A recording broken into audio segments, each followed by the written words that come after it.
How's it going, guys? Randall aka Shizucats here on the Tressa's Collectibles channel to bring you our meta deck profile for Danmachi, aka Is It Wrong to Try to Pick Up Girls in a Dungeon? The Danmachi set focuses on the first season of Danmachi, which is a bit strange considering that the first season aired all the way back in 2015. That being said, the Danmachi deck is still definitely comfortable in a 2022 metagame.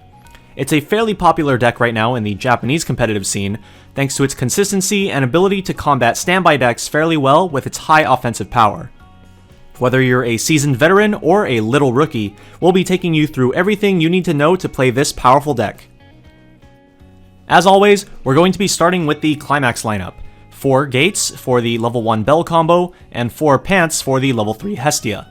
In some of our previous deck profiles on the channel, we've discussed the viability of running a 5-3 Climax lineup when Pants is on level 3, and while that is also a viable option for this deck, I think 4-4 is preferred as it allows more consistent looping of the Bell level 1 combo.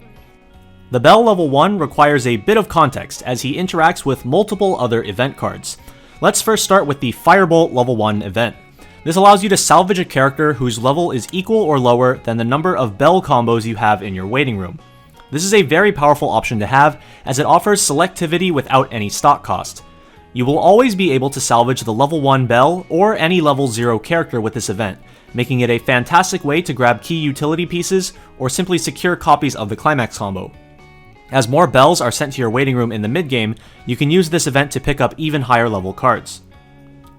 The Bell combo itself is a 1-0 4500, but he also gains an additional 1500 power on attack for every copy of Firebolt in your waiting room. With just one copy, he reaches 7000 power with Climax, which is already considered a standard offensive number for level 1 combos. If you can get all 4 Firebolts into your waiting room, he reaches a massive 10,500 power, or 11.5 with Climax, able to contest standby 2/2s and even level 3s with ease. His combo activates when you place the Gate Climax on your Climax area. If Bell is in the front row, you can grab one copy of the Hestia Knife event from either your deck or waiting room and add it to your hand. It's very important to keep track of where the Hestia Knives are at all times, as you do not want to whiff on this combo by searching your deck for a knife that you thought was still in your deck, but is actually at the bottom of your stock. The Hestia Knife is a 1-0 event counter. It ignores color requirements but has a few restrictions as well. You cannot play the event at all unless you have a Bell or Hestia, and you need specifically a Bell in order to play the event as a counter. Functionally, the event is identical to the Torch event from Goblin Slayer, allowing you to look at up to 4 cards from the top of your deck, add a traded character to hand, and send the rest to waiting room. In that sense, the Bell combo is very similar to the level 1 Goblin Slayer as well, although he gives up some defensive power for a potentially massive boost on offense. Our other Climax combo in the deck is the level 3 Hestia. She has 8500 base power and gains 1k for each of your traded back row characters, bringing her up to a potential 10.5k. On play, you can discard 1 and heal to stock, and her Climax combo activates on attack, letting you give one of your characters +1 soul and cancel burn 2 until the end of the turn. The ability can target the attacking Hestia herself, and also can be stacked on a single character, letting you leverage up to 3 cancel burn 2s onto a single attack with 6 or more soul. It's a powerful finisher that can be executed in multiples with very little stock, since each copy of Hestia heals to stock.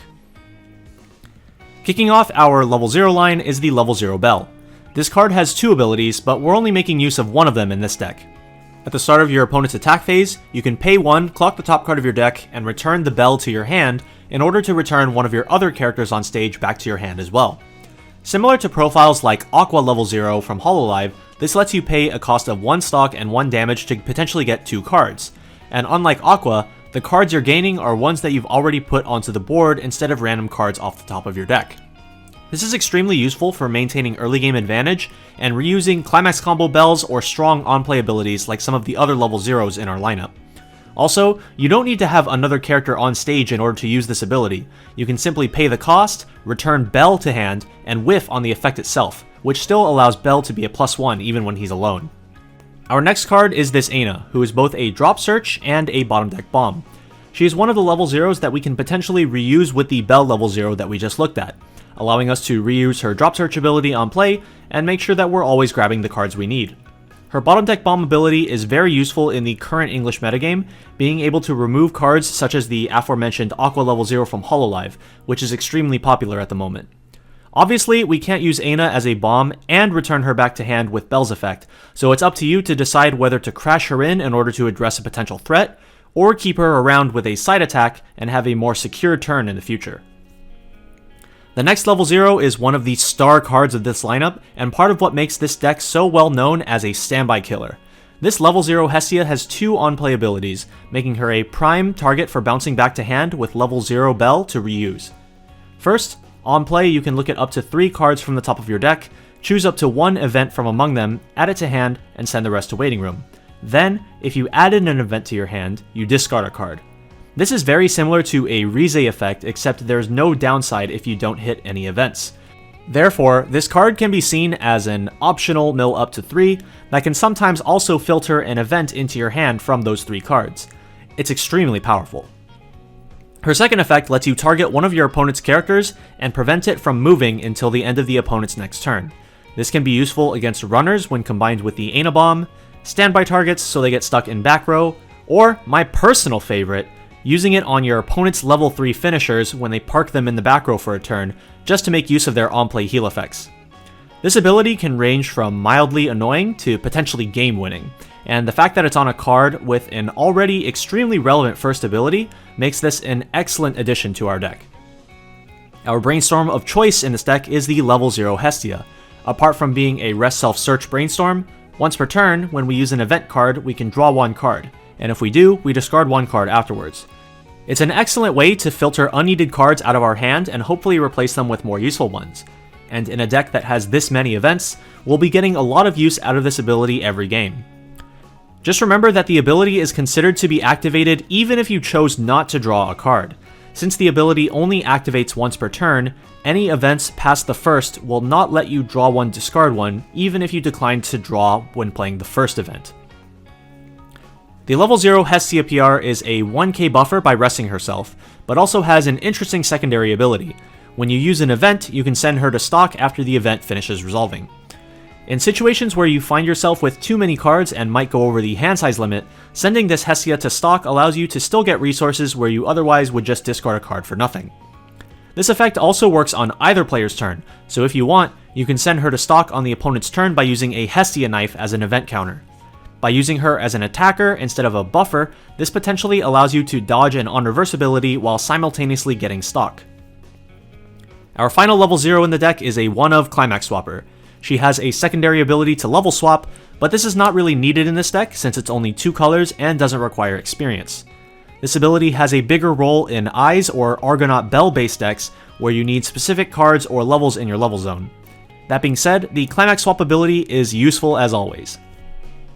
We've already gone over most of the level 0 line, but there's still a few cards left to look at, so let's start with the Pyongkichi event, the third event that we run in this deck.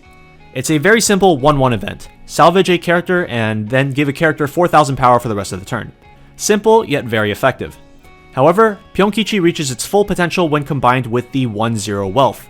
He has a continuous ability that makes Pyongkichi in your hand -1 cost, so it becomes a 1-0 targeted salvage that also gives 4,000 power, which is insane. Wealth also has a second ability, rest himself and pay 1 stock to look at up to X cards from the top of your deck, add a level 1 or higher card from among them to your hand, and send the rest to waiting room. X equals the number of Pyongkichi events in the waiting room plus 1, so it's at minimum 1 card and at most 5. Since this effect can grab any level 1 or higher card and not just characters, you're able to grab any of the many event cards that you might see within the top check X, and then use that event to selectively convert into something else. Hestia Brainstorm and Wealth make a fantastic duo in your back row, offering you access to the deck, while the events give you access to the waiting room. At level 2, we have only 1 card, the Hestia level 2. This Hestia is a half Fumio, being able to force your opponent to shuffle all cards from their waiting room into their deck, -1 climax of their choice. It's an amazing profile when your opponent has a very small deck with a lot of climaxes and a lot of garbage in their waiting room, and can be helpful in securing victory when you would otherwise have no chance. Her other ability is an on-play blink, letting you remove cross-turn power and cross-turn effects such as -soul abilities. Finally, we move on to the level 3s, starting with Little Rookie Bell. He has a 4 or more early play condition and heals 1 on play. He sits at just 7,500 base power, but on attack he can marker up to 1 Hestia Knife and up to 1 Ushiwakamaru from your waiting room, and for each marker, he gets 1500 power continuously. This would normally let him go up to 10-5 power with 2 markers, but we do not run Ushiwakamaru in this deck, so he caps out at 9k instead.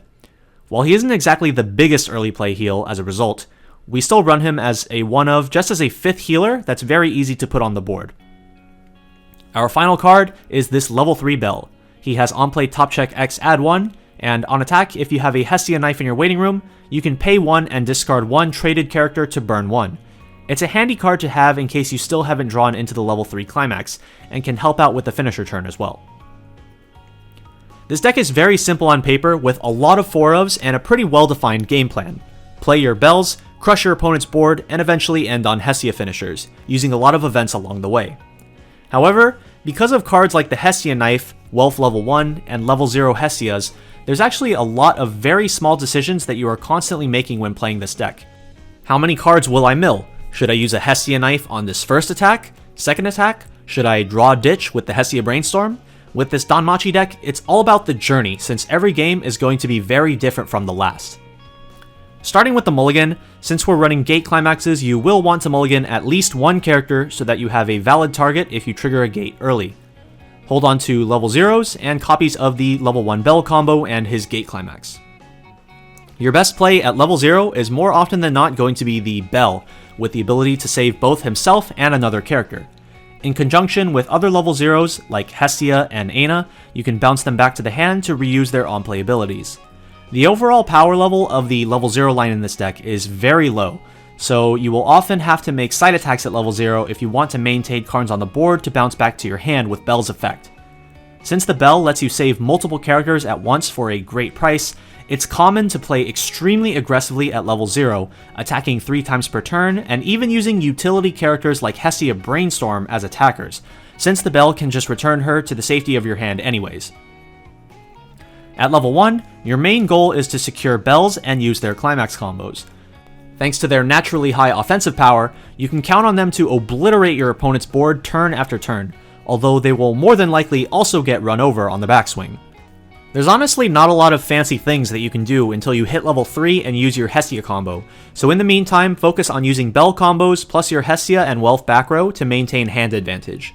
Since the Hestia endgame is very stock light, you can use stock fairly liberally in this deck as well. Firebolts and Pyongkichi events can be used to get Bell level 1 combos back into your hand to go for additional combo turns, and the Hestia knives are used to make sure that your deck is in a good spot at all times. Ideally, your opponent is already at level 3 by the time you're ready to go for a finisher turn. Cancel burn finishers such as the Hestia are notorious for having poor reach, since the extra damage is reliant on the opponent canceling.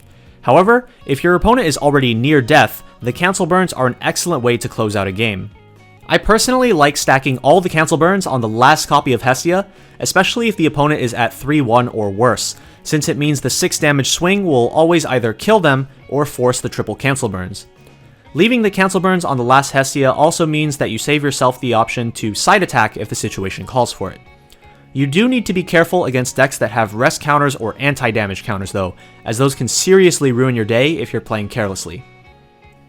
Lastly, let's address some alternative options that you can run in the deck. A popular alternative to the Aina Bombs and or Hestia PRs is the level 0 Eyes Chaser from the trial deck. She gets plus 1500 power if you have 1 or less other characters on stage besides her, which doesn't normally fit with the aggressive level 0 playstyle offered by the level 0 Bell.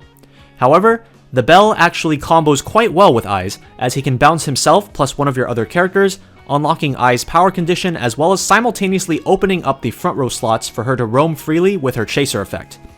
Being a big chaser also means that she is a very strong play on turn 1 going first, potentially allowing you to maintain card advantage at no cost whatsoever. You could also look to play Finn Brainstorm alongside Hestia Brainstorm. Finn offers additional access to the waiting room with his Salvage Brainstorm ability, and while his other effect to shove cards and clock is designed to be used with cards from the Loki familia, such as Tione and Tiona, it can sometimes come in handy as a free +2 compression by keeping 2 cards from going back into the deck when you refresh. The 2 cards you choose will end up going into the waiting room at the end of the turn as well, which means that they can be picked up on following turns with Finn's Salvage Brainstorm effect. Some other options you could potentially include in your deck are utilities such as the Drunken Hestia anti-change counter and the 2-1 Aina anti-counter support. Both of these are tech options that you may want to include if you expect a metagame with lots of high impact early plays or high impact defensive options respectively. The last alternative option that I want to talk about is the level 3 Lily.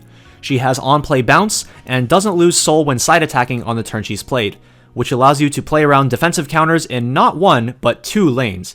This is an extremely effective card against decks like Rushia or Kanata Hololive, both of which present huge defensive numbers during the mid-game, even higher than Danmachi is able to reasonably scale. Both of these decks will also be able to make use of the Hachima Beam rest counter in the late game to stop your offensive pushes.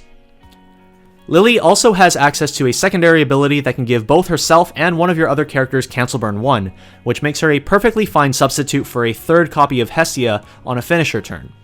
If you want to include the Lily in your deck, you will have to accommodate some yellow cards in order to get her into play. The most obvious yellow option is the level 0 Lily RR that's needed to activate her Cancel Burn effect, but you can also choose to just play Lily as a bouncer and run other yellow cards like the aforementioned Eyes Chaser and forego the burn effect. And that pretty much sums up the Meta Danmachi deck profile. Hope you all enjoyed it, and feel free to ask any questions in the comment section below. Up next, we'll be getting into our gameplay block, where we'll be featuring this deck, starting with an intense game versus the ever-prevalent 8 standby Mushoku Tensei. So remember to subscribe to the channel and stay tuned for that. This has been Randall, aka Shizukats on the Tressa Collectibles channel, and until next time, see ya!